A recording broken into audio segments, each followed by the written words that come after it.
창세기 강해 2권 66강 믿음 없는 아브라함. 오늘은 창세기 12장 10절 말씀을 읽겠습니다. 그 땅에 기근이 있으므로 아브라함이 애굽에 우거하려 하여 그리로 내려갔으니 이는 그 땅에 기근이 심하였음이라. 하나님께서 아브라함에게 가나안 땅에 들어가라고 말씀하셨습니다. 하나님이 그렇게 말씀하신 이유는 예수 그리스도로 말미암아 이 땅에 있는 모든 사람들을 구원하시려는 계획을 가지고 계셨기 때문입니다.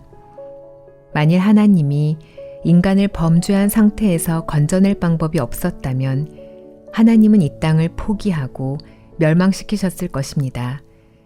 그러나 하나님은 범죄한 사람들이 사는 이 땅을 사랑하셨습니다. 당신의 아들 예수 그리스도를 보내서 이 땅을 구원하실 수 있는 길이 있었기 때문입니다. 그래서 하나님은 세상을 멸하시지 않았습니다. 어떤 사람이라도 스스로 생명을 끊어서는 안 되는 이유는 우리가 이 땅에 살아있는 동안 하나님께서 그에게 구원받을 수 있는 기회를 주셨기 때문입니다. 하나님은 그들이 구원받을 수 있기 때문에 이 땅에 머물게 하셨다는 것입니다. 많은 사람들이 하나님께서 우리를 이 땅에 머물게 하신 그 귀한 뜻을 알지 못하기 때문에 허탄한 일에 시간을 보내며 자기 영혼에 관심을 두지 않습니다. 하나님께서는 예수 그리스도를 보내 인간을 구원하시려는 큰 계획을 세우셨습니다. 그 계획을 가나안 땅에서 이루기 위하여 아브라함을 가나안 땅으로 보내셨습니다. 하나님이 아브라함을 가나안 땅에 보낸 데에는 두 가지 의미가 있습니다. 첫 번째는 인간을 구원하는 계획을 가나안 땅에서 실현하시려고 했습니다. 두 번째는 아브라함에게 아들을 주시고 그 후손 가운데 그리스도가 나셔서 인류를 구원하는 일을 이루시려고 했습니다. 하나님께서 하신 약속을 쫓아서 아브라함은 가나안 땅에 들어갔습니다.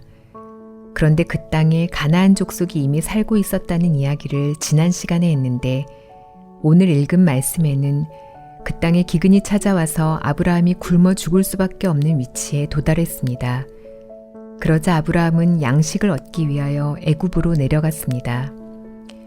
아브라함이 애굽으로 가다가 생각해 보니 아내 사라가 너무 곱고 아름다웠습니다. 애굽 사람들이 사라를 빼앗기 위하여 남편인 자기를 죽일 것이라는 생각이 들었습니다. 그래서 아내에게 그대는 내 아내라고 하지 말고 누이 동생이라고 해라.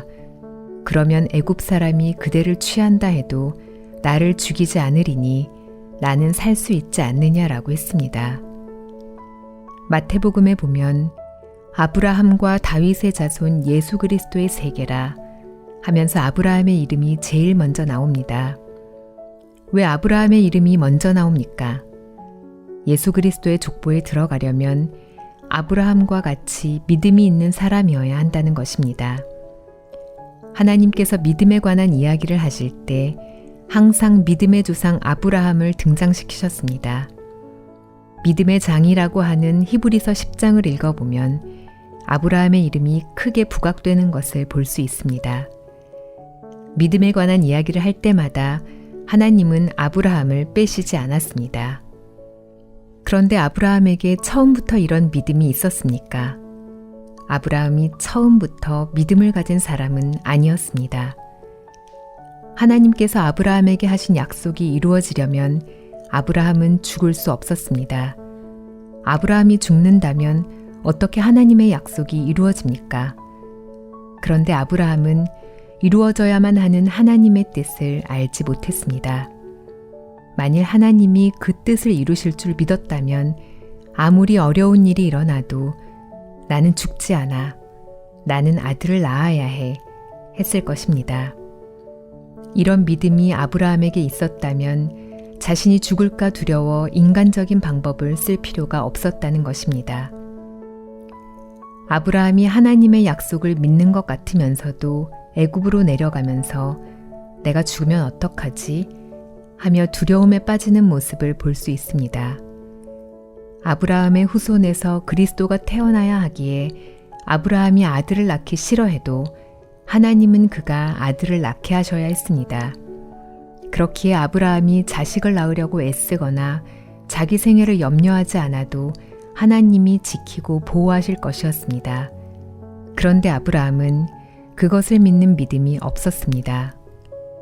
사탄은 아브라함을 믿음에서 넘어뜨리기 위하여 생명의 위협을 느끼게 만들었고 하나님의 약속을 믿음으로 평안히 잊지 못하고 염려하고 근심하며 두려워하다가 결국에는 인간의 방법을 쓰도록 만들었습니다. 이러한 일은 아브라함에게만 일어나는 것이 아닙니다.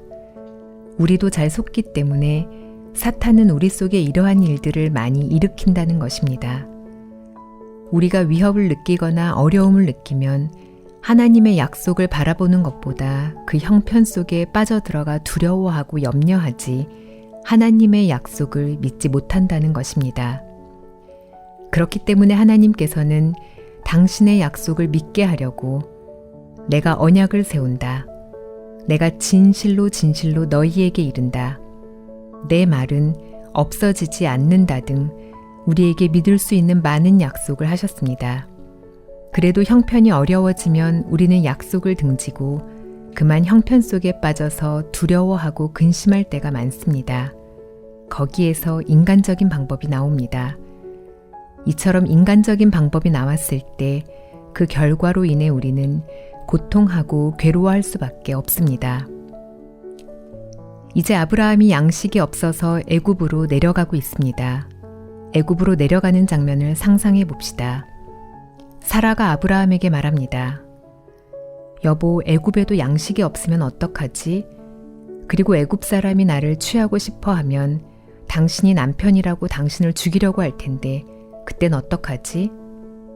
그때 아브라함에게 하나님을 믿는 믿음이 있었다면 이렇게 말했을 것입니다. 왜 그런 걱정을 하오? 양식이 없어서 우리가 굶어 죽게 된다면 하나님의 약속이 이루어지지 않기 때문에 하나님이 절대로 그렇게 하지 않을 거요. 왜 어려울 걸 걱정하고 또 내가 죽을까봐 걱정하오. 결국 하나님의 뜻은 이루어지기 때문에 당신은 쓸데없는 생각을 하고 있는 거요. 당신이 믿음이 없구려. 하나님을 믿읍시다. 하나님은 우리에게 계획을 두고 계실 텐데 그 계획대로 이루어진다는 것을 왜 믿지 못하오? 그런데 실상은 사라보다 아브라함이 더 두려움에 빠져 있었습니다. 창세기를 계속 읽어내려가면 하나님께서 약속하신 대로 아브라함을 보호하셨고 아들을 주셨으며 그 아들이 또 아들을 낳았습니다. 그리고 그 후손에서 그리스도가 나셔서 인류를 구원하는 하나님의 뜻이 이루어지는 것을 볼 수 있습니다. 하나님은 우리 형편이나 환경이 어떠하든지 하나님께서 이루겠다고 하셨습니다. 그래서 천하가 다 변할지라도 하나님의 약속은 변치 않는다는 것입니다. 세상이 달라진다 해도 하나님의 약속은 이루어진다는 것입니다. 다윗이 왕이 된다는 하나님의 약속을 받은 뒤 결국 약속대로 왕이 되었습니다. 요셉이 치리자가 된다는 약속을 받은 후 결국 애굽의 총리가 되었습니다. 하나님이 약속을 이루어 주신 것입니다. 우리 믿음의 기초를 어디에 두어야겠습니까? 하나님의 약속을 보고 그 약속이 이루어질 것을 믿는 믿음에 두어야 할 것입니다. 사탄은 말씀과 다른 여러 형편을 일으켜서 하나님의 말씀이 이루어지지 않을 것처럼 보이게 하고 하나님의 뜻대로 되지 않을 것처럼 느끼게 할 때가 많습니다. 그러나 그것은 형편이고 환경입니다.